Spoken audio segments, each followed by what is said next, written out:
Halo guys, welcome back to my channel. Jadi balik lagi bersama saya Wildan Nur Aiman.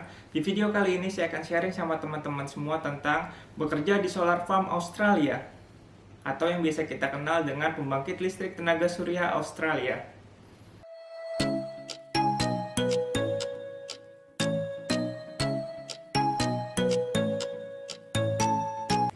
Oke guys, jadi sebelum kita beranjak lebih jauh, sebenarnya apa sih solar farm itu?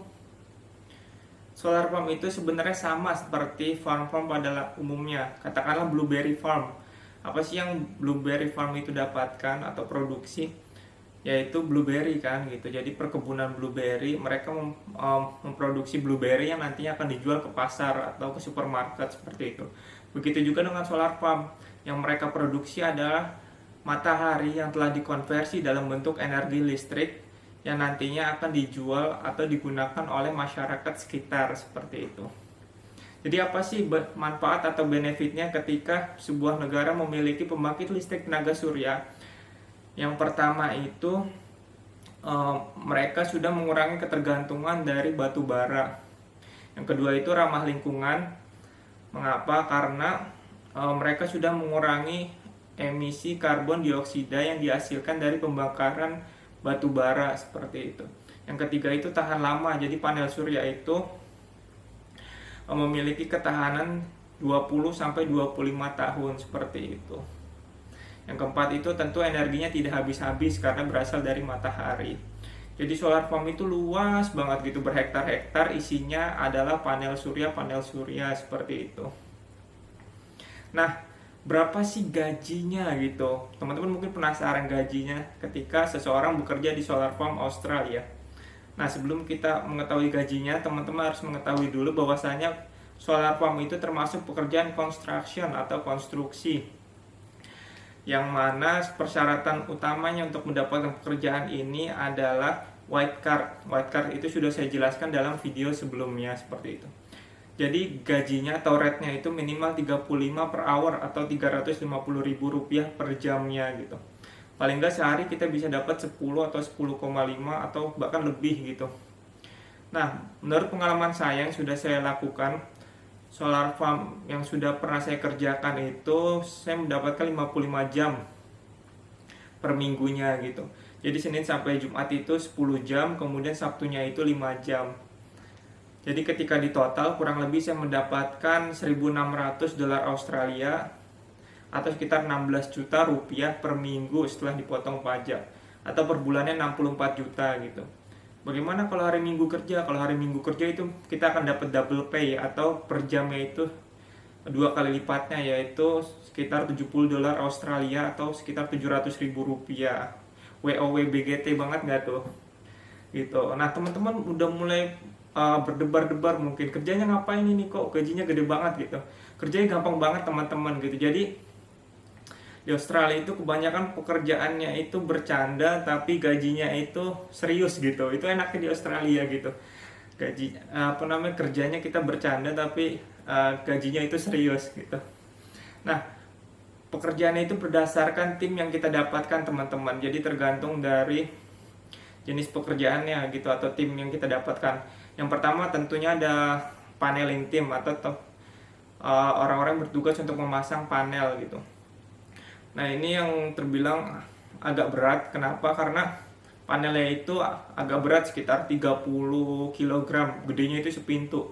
Ini dibawa dua orang dan bawanya sambil lari teman-teman. Itu kita sehari masang 12 row atau sekitar 600 buah panel gitu. Jadi ada dua orang yang bawa panel, kemudian ada dua orang yang masang bautnya, kemudian satu orang yang ngedrill atau ngencengin bautnya menggunakan alat gitu. Nah, kayak gitu kurang lebih. Kemudian tim yang kedua adalah bracket team.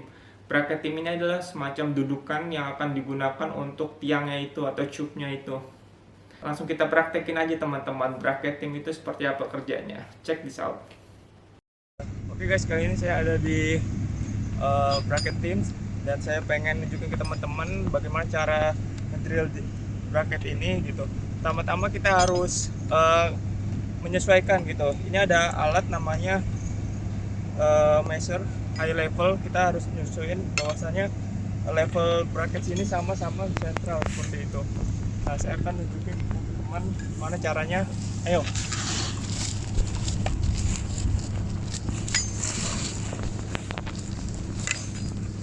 Closer.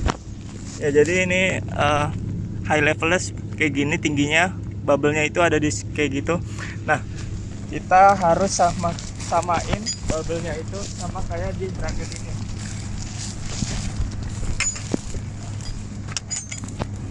Oke, sekarang kita drill. Nah, ini ada juga namanya metal piece. Metal piece itu gunanya untuk membuat tingginya sama gitu. Jadi satu keseluruhan tingginya itu sama. Nah, tugas kita cuma ngedrill sesuai dengan high level. Ada 4 bolts yang akan kita drill.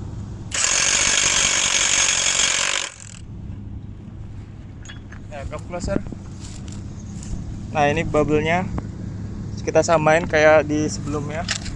Kalau udah itu kita pukul-pukul supaya bubble-nya itu sama. Nah, sekarang tinggal kita drill. Bagian sini kita drill juga. Nah, sisi sebelahnya juga kita drill.